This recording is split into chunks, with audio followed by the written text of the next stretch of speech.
whatala whatula whaafonga Samoa le nei fo I tu la leo uli e se vavai fo I foe I la o tu whasausaunga I le nei tu la I le mātou polo kalame fo I ia mana I ala mana I whanau wa onga le nei tu la leo uli ia tal tonu wha moe moe o lo wha pena na uli masao ia fuafuanga whai uma fo I o le nei aso ia tātou tau whai avele mua mtau tu sa ona le lo whamaleanga le leo le tua tātou au lia ele nei aso ia o whapena fōi o na vaaia leanga le leo le tua I le langi le leo le nei aso ma le toa fi maa lie ia whaafetai le li I o mawai atu fōi nā whatia sa whianga iai fōi ia manai o tātou tangata e maise si o tātou atu nuu I le loa loa o nei o tātou tangata tātou te talo pēr matu pēr le atua, ia lofangia pēr I lātou, o e sa whapena o na matua mawhatia, ia I aunga fo I o le matangi, ia masavili malolonga, sa whianga iai mai tātou le nā fo I vai tau ua mai a atu, ia e le ngata fo I le nā, le wha mai senga, le nganga o le lii, ia I si tama fo I ua fia lona soifua, ia ona o nisi lava malunga fo I o ngā luenga lawe ai. Tātou tau whai tuu I le atua, ia iai le wha mawhana whananga le atua, I le ainga loto wha vau. O le nei tu la, ia o le Tulituli Matāgau le nei, polo kalame le nei, awina atu le ngangana Samoa, wha apitoa lava mo na ialo manai whana wa onga, ia e le tau wha tapula aina fo I te tau sanga, ona e talitonu le manatu mal wha moe moe, e ui lava ina wha au tu I alo ma whanau I tutonu a o ngā mata, ia ai e talitonu lava le langona o lo o iai lea o ngā tāu o le nei fo I polo kalame ina I alo manai whanau mātutua. Tātou o le tātou polo kalame le nei, tau mawhai ai lava, ina ia whesoa soani atu, ina I alo manai whanau o lo soifua matupua ai tonu le nei atu nuu, ina ia whapena o na whaatu mawina, ia pe wha mautu ina fo I la lātou ngangana Samoa, a le ngata le nā, o le sila fia maleilo o tātou tū, mahanga I whanua, ia ai mai se le tapu e na pea o le ola I tū mahanga whakerisiano. Ia o le mātou mbanta o le mātou polo kalame le nā, o le autū le nā, o le nei lava polo kalame pēnā o na whapitoa mō na ialo manai whanawa. O ngā teine matamal Tulituli Matāgau, tali tonu a levana e whala au mai ama e whapea mai o lava ialo tau tala e se I whaitatu ta talo a mata a le leitele o tau ia.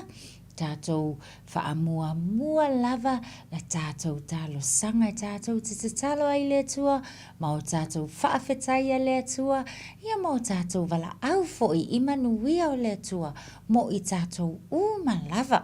Teina matama ia, le lei fi le mu mai, ia ai o le atai tai atu foi whaia, ngal tātou te talo le nei aso, ia le lei tātou wifo mata talo. Le atua la mātou ta mā o e lava o ieo vau au, ieo vau sapa o tau le atua e tumu I le alofa, ma le alofa muti muti vale. Le atua la mātou ta mā mātou whawhetai ia te oe le nei tu la, vea ia umasui o ta maitia o ngā malava, ia mala mātou nei polo kalame, e mātou te sula lo alofa, ma lo wanga le lei, ia I mātou malava. Le atua la mātou ta mā, whaafetai te le lava mo le ola, ma le malosi foa I fua mai a te oe. Whaafetai lo mātou atua, o mātou au lia le nei aso, e hui lava ina salo fia lo mātou atu nuu, o I mātou umaleli I le whenga iei ma matangi, ma whā, le li ie o whesuia inga o le nātura ina iaso ua ma vai atu, ai whaafetai le atua, ua mātou au lia le ne iaso, ui lava foi, ina iei ni whaanoa noanga I tutonu a inga, o nisi o lo o maua I tino mai, ai whaafetai Jesu Keriso, I mātou uma o lo o maua le hola ma le malosi, mātou te whaafetai atu i a te oe. Whaafetai tele mo le nei aso, mātou la ngona le pai mai o le mawhana whana o le la, wa aia le susulu au le lei o le la, le ali ie, atangi ai le ali ie lo alofa, ia i mātou lau whanau, whaafetai tele lo mātou atua, mātou whaafetai e te oe, nau pui puinga o lau tau singa, i so o se mea mātou te iai, o lungo au wala te le vavave, o totonu o whale a onga, o lunga o malai o whale a onga, totonu o ta vale le atua, o lunga o ala te tele, mātou te whaafetai le atua, i lau pui puinga ia i mātou, whaafetai mo le soifua, na i o mātou ta mama tutua, matina mātutua, mātou malawa se ia ho o i whāna witi, le atua lo mātou ta mātou te whaafetai ia te oe. Mātou wala aule nei tūlau le awa uli le atua, whaamangalo mātou se mo mātou leanga i o luma le atua, o amea malawa o mātou whaia e le tusa malofi na ngalo, whaamangalo i mātou foi teine matama, mātou le whaamahoni a mātou mea onga, ia, po ua musua foi, ia le atua whaamole mole, se i e whaamangalo i mātou le ususta i ata māmatina, whaamangalo i mātou, au o mātou wala auleli i e whesosoani mai i mātou tatalo whaatasi, la mātou polo kalame nei, mātou te siiti ai nei a inga o loo iai whaanoa noanga, e ala fo i le wala au le maliu ma le oti le atua, mātou te siiti ai o luma, ia iai lava lau whaamawhana whananga, i le a inga o si fui mu e pei ona ua mai mau atu lona soifua, talu le whianga iai foi ma ngā luenga le tua, mātou sa talo ia e wha mawhana ia i lātou malava o lo o maua i le whaanoa noa, ona o le aminga o le soifua o lau au na mātou te talo, o ai foi nātou ua whapena o na whaaleanga ina mea tō tino le atua lo mātou tama, ia e whesoasoani, fua ilo file mu, fua ilo oli ia i lātou, whapena foi o na e whaasino, awala ina ia toe mawai le whesoasoani mo i lātou uma, whaamamao le ali ia whaamai, le tuai peo na mawai atu o lo longa, ia mātou te talo ia e pui lo watu nuu, mātou te talo ia e tausia, le soifua nei te mama tina mātutua, ngā tele nā lo watu nuu atua se ia ho'o i whāna witi. Le atua la mātou te talo le nā, whaamanuia oi teine matama o ngā malava, pui malave hailo lātou wola, anga iatu i awa onga ma le toi foi mai a hinga ta mā whaamole mole, ia sausawina i lātou uma, i le mana o le toto Jesu Keriso, mātou te talo ma vau ia, a nganga o le o whaalave lave whaafua se i lunga o ala te le vavave, o i la tō fo i e tau pule whaaleanga i ola o whanau, le atua i mātou te matua tau fia i le mana o le suafo Jesu Keriso. Whaalao lunga o ala te le vavave le atua a wāwhewa i ngā lau whanau, whaamanuia le leiti o Samoa, whaamanuia i ta maiti malava le atua lo mātou tama, ala atu la mātou wala au. I le suafo Jesu Keriso, lo mātou wali ima lo mātou whaola. Amene ma amene. Whaamalo teine matama, whaamalo atu lava, ia i lātou malava sa ono sai mai i la tātou tatalo.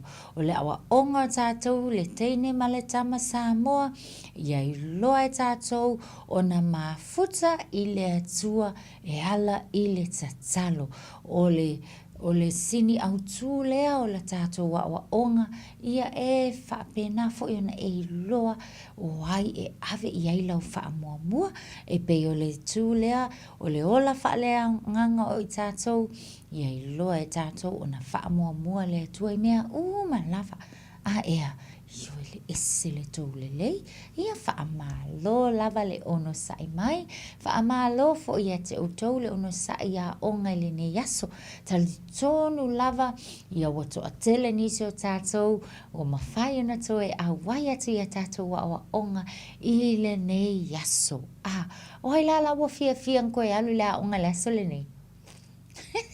Io tamaiti lelei to tele o tātou fia wato o i le onga ia ai lava fo inisi ia ele mawhai ona o i le onga le nei aso ia ona olo o maua se le tino mai ia po o watu ai fo ina ala ilunga awa maasani le moe umi na ia so ina le uso i le onga ia lelei teine matama tautua nā ma o tau, whapena ua hoolo i lea so walangi lei wa tauna alu lea onga, ia aua ne tue whaatamala, ia sahuni ma halu lea onga. Ese lea onga, o lo awai atu te tono le whale a onga, ia fiso ta iei oe ma le isi teine, ma le isi tama, fiso ta i ma le whai a onga, ia ma whapena lava, o na whaatuputupu alo, whaatuputupu pula ia lowi loa salalau i le poto salalau. Le lei tele tātou teine matama. Ia toi whatalo whaatu, ia te o tau lea whato a maua mai tātou whatalaunga. Ia ma lo lava ia te o tau ma lo wha ma lo sile ne yaso. O ai lea whaelonga lo nāso whanau le aso le nei. Tātou teine matama. Ia lelei mana tua foi, whai atu whai a onga. Ia ho ina tala noa tātou i o tātou wasa whanau. Ia mana tua lelei, ele na tātou. Ele na tātou le whapitoa i el polo kalame. E au fia ai, ta mama tina, ia ona i o tātou tina ma ta mama tutua, ia ona i o tātou ainga ma lava. Ia ai mai se lava fo i tātou nei whaalongolongo mai le whapitoa i el tātou mata upule nei ma le tātou o onga teine mata ma le Tulituli Matāgau. Ia whaila o lea so lea ua atoa fo i ailau tau sanga ia whaafetai i lea tua. Io to a tele nisi wa lema whai o nā ulia mai le nei aso.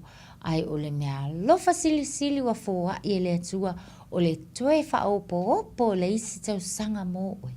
Ia teine matama aua lana i ngalo ia te oe, aua te whaatamala, ia mana tua o na whai o lau whaafetai. Le ia se iusu tātou pesol tātou waso whanau, e whaamanuia whaatasi mai lava tātou ma lava. Ea, le tele, amata mai pese o siena. Tolu, lelei. Ia manui au tō waso whanau. Ia manui au tō waso whanau. Ia manui au tō waso whanau. Whaamanuia le atua. Hip hip, hooray! Hip hip, hooray! Malo teine matama. Ia lelei tele, talosia, ia ngalelei pele atua, fōhai pele tino malosi, ia whapena, ia te outou, nei mātua, mātutua, angalelei le atua le soifua, whaafua loa le atua, ma ia whaatu maula na whaamalolonga, io outou tino, ina ia whapena, o na maua pela tātou mafutanga, i le nei soifuanga foi, whapena i le whanawiti, ia, to anga tausi lelei le saunga le mu ina ia whapena o na tele fo i matele nisi tausanga e tātou te mafutai ia ai maisio ni tausanga se tele ia e te tupu ai ia ma avea oe mateine matangata matua ia ma whapena o na a ngai atu e whaatino ia le poto ia manisi fo i o anga waa o lea e te hao o hina mai lava i le nei taimi o lo e la i titi le teine matama le tele ma lo lava ia se i usu mai tatou pese fo i lea e kau ke paki ai ia mau tatou fia ia tamaiti o mantua len tatou tala no o ana nafi le safa i longa i tangata ia fai vainga ese e whaatino ai wingo le alofa ia ai lea lana ta o te whaia onga whamanata tu whai e whaia onga awana i ngalo ia tatou e iai le tangata e sili atu lo na alofa e sili ona te leo lo na alofa mo i tatou malava ia lea la ma fau la whaia onga se i usul tatou pese lea le alofa o le atua ia tatou te pepese whatasi ai mau tatou fia whatasi i le nei fo i awa uli ia le lei le alofa o le atua ia tolu wha le lofa o le tua e ofo fongia le lofa o le tua e ofo fongia le lofa o le tua e ofo fongia le lofa sili le amoa e mawalunga o te le ina e mawalalo o te le mauluina e lau te le o le opoina le lofa sili le amoa ia ai outou vai mai upo le tatou pesele na vai mai o le alofa o le atua ka le ai se mea whaatusalia ai le alofa le nao le atua ia teine matama vai mai e mawalu ngā lava ia e toe mawala lofo e lau tele le alofa o le atua o le whaamaoninga o le alofa le nao le atua ia o le au lia e tātou o le isi aso ma le isi aso e toe alu e fo i lea onga fia manai au wo ia ma e toe va ai fo i lo whai a onga ia ai o le tumutumo na aso umai te halo i lea onga o le haoa o ina leo tātou ina ia whapena o na whaatupu le ata mai ia mau tātou wanga vaata i tasi lava o isole mea le ngau ke whaia koe auange e o ngā kākia la onga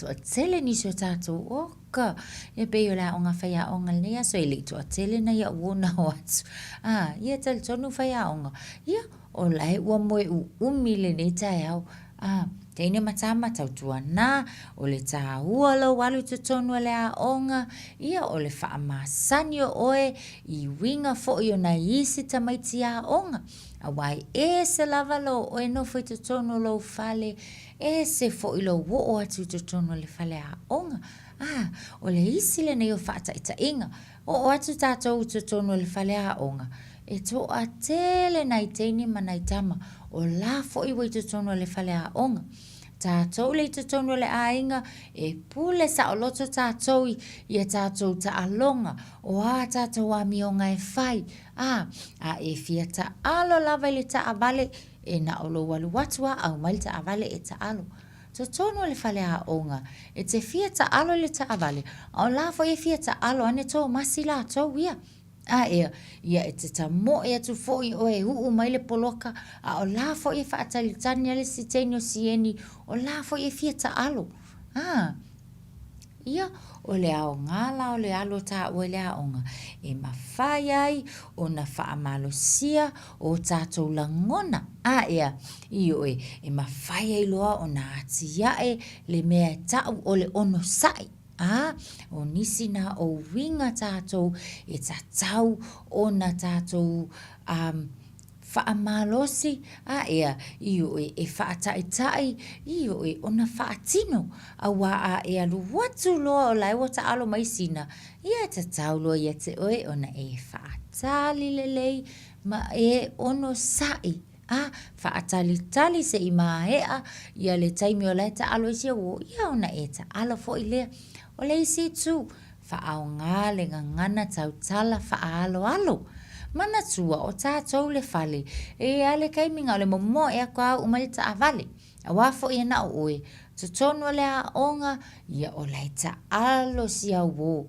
A e alu watu lola wo e fia ta alo. Ia o le ala le a wale mawhai e ona whae loa la ngona o lo e fia ta alo.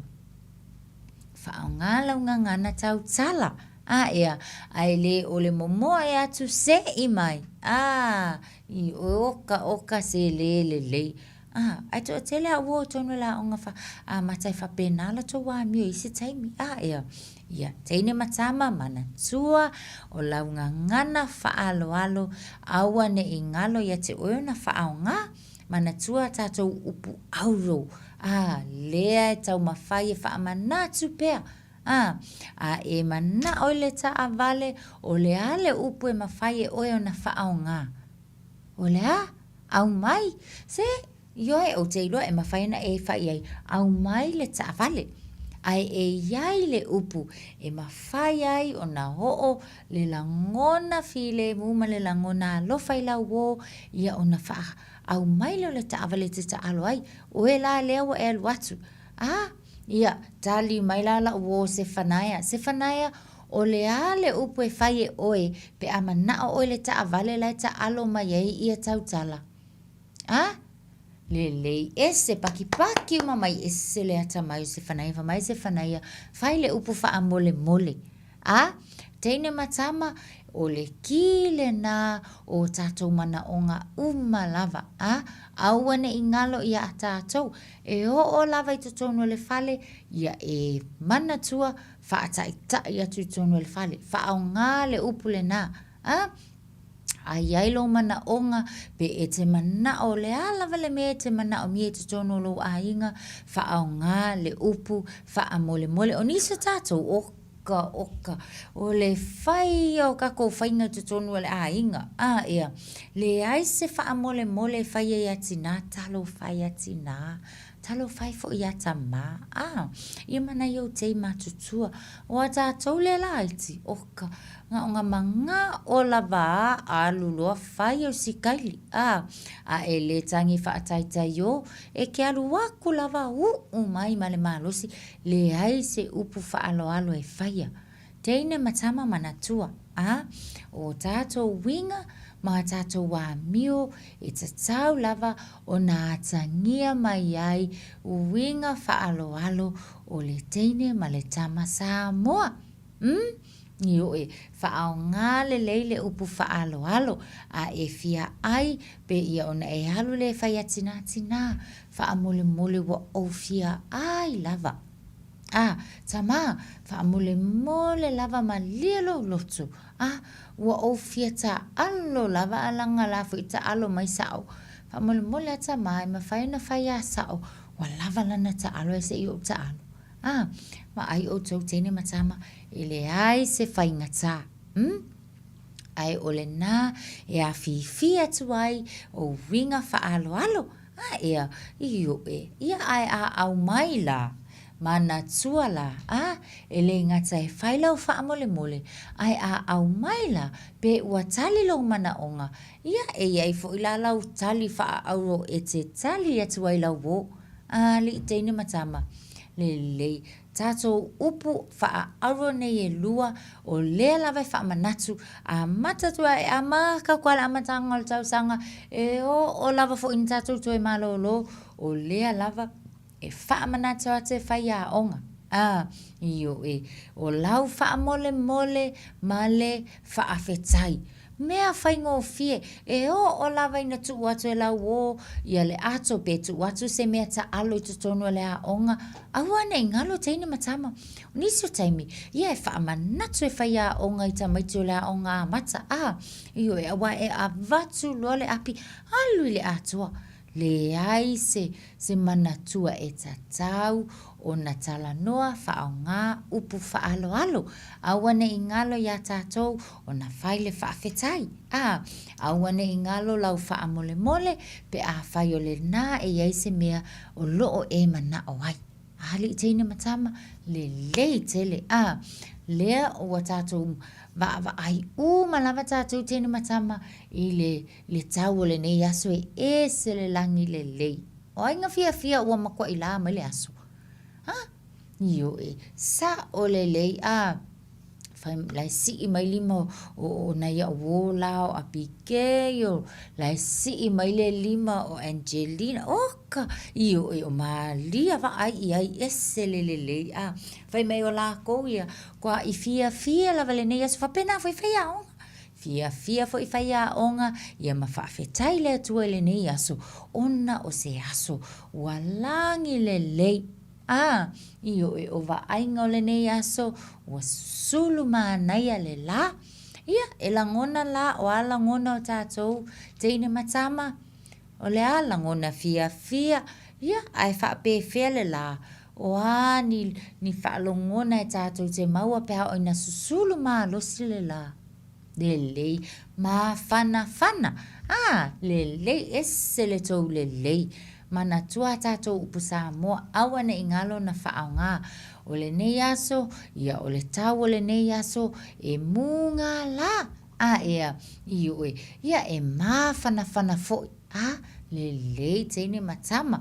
Ia, e le whaapela wa munga la mawhana. Ona e whaatamala e fo lea, ave e se o se e vai. Tau te ilo au tau tamaiti tu salava peve vela. Fai le se e vai o tātou. O na iai puipuinga, I ne te foi wa whaale tonu, pe a fia lau vai, ia o na tele foi lea o nisi whaale tonu e tūlai mai. Ai sili ai la, o na whaale tonu e tina po tama, ia awa foi o le ale mawhai e lola, o na halu tamai whainga luenga, pe halu tina. O leo le ano foi a te oe lea o ti ngā pe ua leanga lau vai. Talu, le ave e se fua lo se e vai. Teine matama, e se le tāua. Po le a lava le tau pe ti munga, pe lao fie, pe langi le lei, pe vevela. Teine matama, faa mole, mole saunga le mu, o tātou, ia awa lava, ne ito e se ina o se e vai. Ese le tāua leanga e sawa e fo ile siyama. Ia ma tele lava nisi whaafi tāuli e tupu. Ia ma awhia ilo soifua malolo ina. Io e teini matama o le whaamanatu nā mo tātou. Le fo i le anga i atu, le whai ungo le vai aso, e le mauti noa, ia pe iai fo ni aso e toi pa ua i se timu, ia po se isi aso fo i wato e solo pele la, pe whaawau atu pele nei tau, langi le lei, ia a o le mea sili o na tāua, teine matama, e tāua lava lo tātou saunga le mu. Ngai fo ile lotu ile fale sa, ile aso sa, teine matama, tāua le whaali o winga whaalo, ia ma e whaalongo le lei I te tonu le fale sa, whaalongo I whaia o ngā so sa, ia whaalongo le whai whe au, whaile te talo, ia e loa o na e awa ma e whaalo. Ale teine matama, ia o tātou o ongana, ia manisi fo ina o tāwhale soifuanga o tātou, o lea lava e whaamanatu atu, e tātou polo kalame I vai aso taitasi. Ia le whai ungana tātou polo kalame, le nei fo I vai aso, teine matama le Tulituli Matāgau, ia toi tulitatau mai lea fo I vai aso, ia o le a tātou toi whailo ai foi, whaaftai tele lava, molo mātou awanoa, manu ia tele toi tawalumanga le nei vai aso le anga I atu foi, I le whai unga le vai aso, tātou toi whailo ai foi I se aso mua le alofa ma le anga le leo le atua, soi fuaia ma ia manuia.